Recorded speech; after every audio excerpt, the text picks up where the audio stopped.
Welcome to the AI Hustle Podcast, the podcast where we break down the latest in AI news, tools, and interview experts helping you hustle and do more using AI. If you've been following the podcast for a while, you'll know that over the last 6 months, I've been working on a stealth AI startup. Of the hundreds of projects I've covered, this is the one that I believe has the greatest potential. So today I'm excited to announce AIBox. AIBox is a no-code AI app building platform paired with the App Store for AI that lets you monetize your AI tools. The platform lets you build apps by linking together AI models like ChatGPT, Midjourney, and 11 Labs. Eventually will integrate with software like Gmail, Trello, and Salesforce, so you can use AI to automate every function in your organization. To get notified when we launch and be one of the first to build on the platform, you can join the waitlist at aibox.ai. The link is in the show notes. We are currently raising a seed round of funding. If you're an investor that is focused on disruptive tech, I'd love to tell you more about the platform. You can reach out to me at jaden@aibox.ai. I'll leave that email in the show notes. Since ChatGPT launched, we know that it is operating at a pretty big loss. It's essentially letting hundreds of millions of users use it for completely free. And they do have a few monetization tactics, but right now they are losing a lot of money. And at the moment, they can justify it. They've taken over $10 billion from Microsoft to help them build out their platform. And they have a lot of new training data that they're getting from having all those users test their platform. But that being said, eventually they're going to have to monetize, and the whole generative AI revolution is going to have to monetize in some way or another. But not everyone can say exactly how that's going to happen. So on the podcast today, we're going to dive into what's going to happen to monetization in AI, who the players are, who benefits, and how this impacts the industry as a whole. So it seems pretty logical that if AI can conduct a conversation and produce an image or a video or audio, the companies are going to figure out how to make money from that. But there's no guarantee. And also, a lot of this AI technology could become a money pit for early adopters if they don't play their cards right. So I think in the short or kind of like the medium term, the winners are likely going to be the owners of a lot of these AI models. So you have Microsoft, OpenAI, Google's coming out with one soon, Anthropic. There's a lot of these other people that own the models, and they pretty much can charge people to use them for experiments and for new applications. And when you see pretty much every company coming out with a new AI tool that's built on these things, there's going to be a lot of money in that. But if those experiments that these apps are trying or these companies are trying in applying this new AI in different commercial or consumer areas, if they don't work out, it's really up to the company that built that's going to feel the biggest loss. So in the meantime, I think of the news around a lot of the projects like ChatGPT and Bing is going to quickly start to shift from, wow, these things are absolutely incredible, sci-fi breakthroughs, to all of a sudden, it's going to get down to a pretty mundane, or as Axios says, a mundane nuance of B2B pricing. So I think it really will come down to that soon, because we're going to have to see how profitable these things are. We're going to have to see what the profit margins are, and eventually people are going to have to start paying for the cost of these tools, or they're going to have to be monetized in one way or another. They can't be running at such a loss for so long. And I recently heard someone say they broke down the cost, and that for a Google search, every Google search is like 0.003 cents. That is the cost that Google pays for a Google search. And for a ChatGPT request, it's like 35 cents every time, just in like a computational cost. So the pricing is going to have to come down. They're going to have to figure something out, and they're going to have to monetize, because they can't keep running at a loss forever. So it's very interesting, because with all of this happening, Microsoft has announced some pretty big hikes in the price for outside developers to plug into their Bing API pretty much.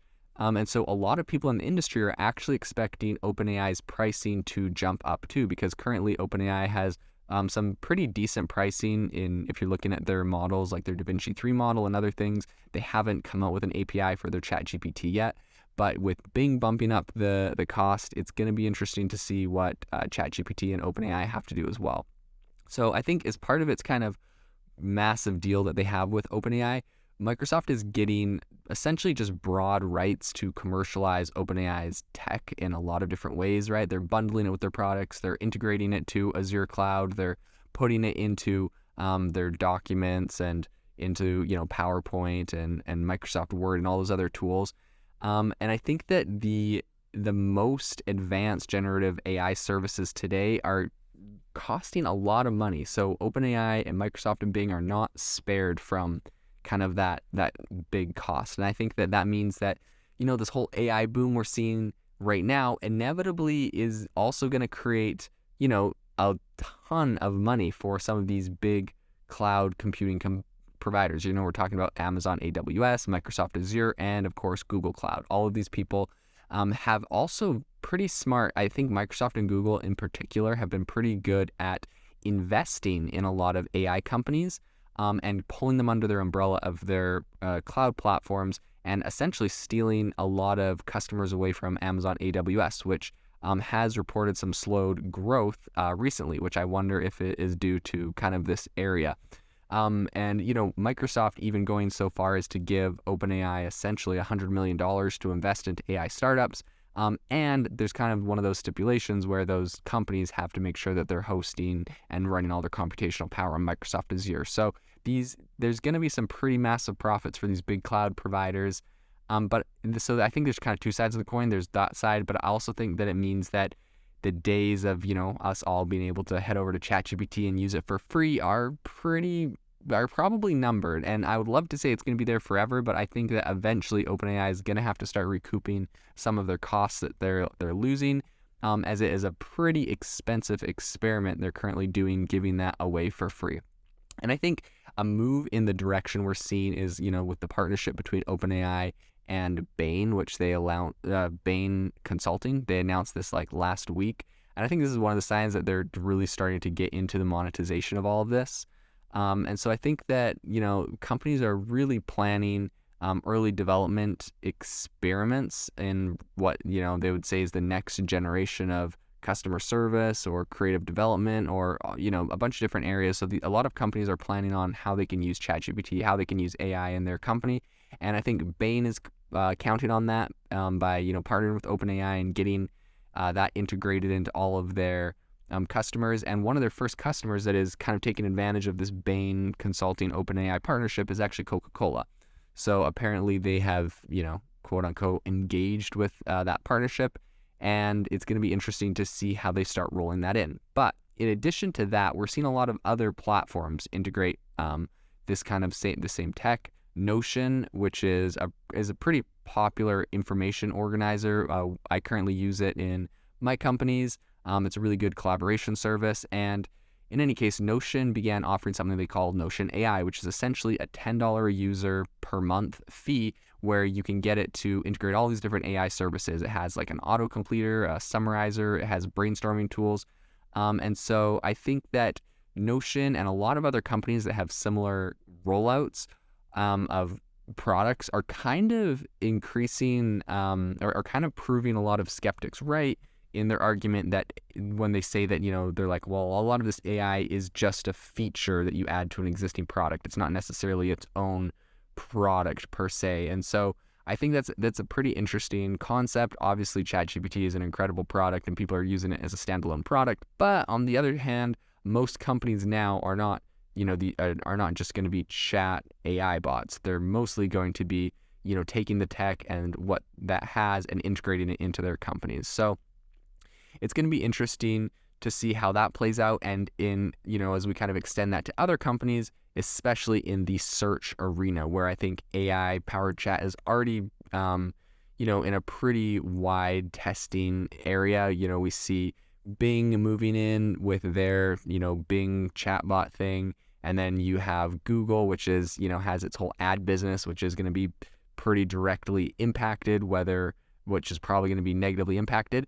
And I think what's interesting is that integrating advertising with AI chat might actually be more difficult and perhaps maybe not difficult, but it might be pretty unappealing, right? So like if Bing has ads all of a sudden in their AI responses, it might just not be it might not seem as clean or legitimate or I don't know. It just unappealing is the word I think of. If you were using ChatGPT and there was ads integrated into every single response, I don't know if it would seem quite as, clear of information. So it's going to be interesting to see if they're able to do that, because I think you even have examples of this a precedent with like Amazon Alexa has yet to come up with a really good way of mixing ads into just giving you information. And so I think that Bing is going to have the same problem. Google's going to have the same problem.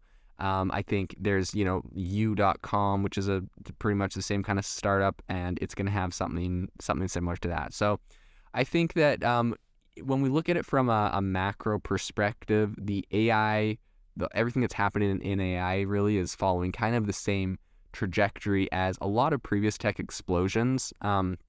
When the web, came around 30 years ago, the first profits really flowed not to online stores and websites and stuff, but really to internet service providers. Those were the first people that really benefited and profited. And I think that we're going to see the same thing, where the people that are really making the money at the beginning of this are probably going to be a lot of these AI models. You have Anthropic, you have Google, you have Microsoft, you have OpenAI. And I think that those are going to be some of the biggest beneficiaries of this whole AI boom.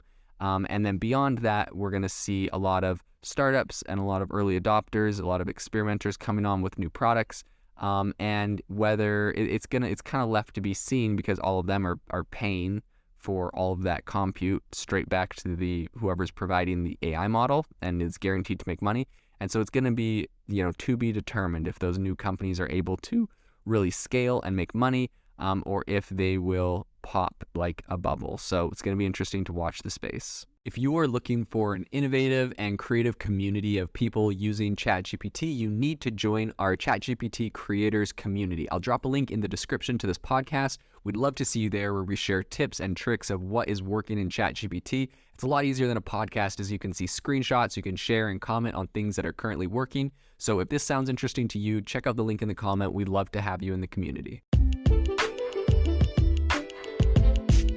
Thanks for tuning in to the AI Hustle podcast. If you could do us a massive favor, we would really, really appreciate it if you could leave us a review wherever you get your podcasts. This helps people find the podcast. It helps people know this is a good place to go. And we would really, really appreciate it, as it helps us continue to bring on incredible guests and share incredible content for you to listen to.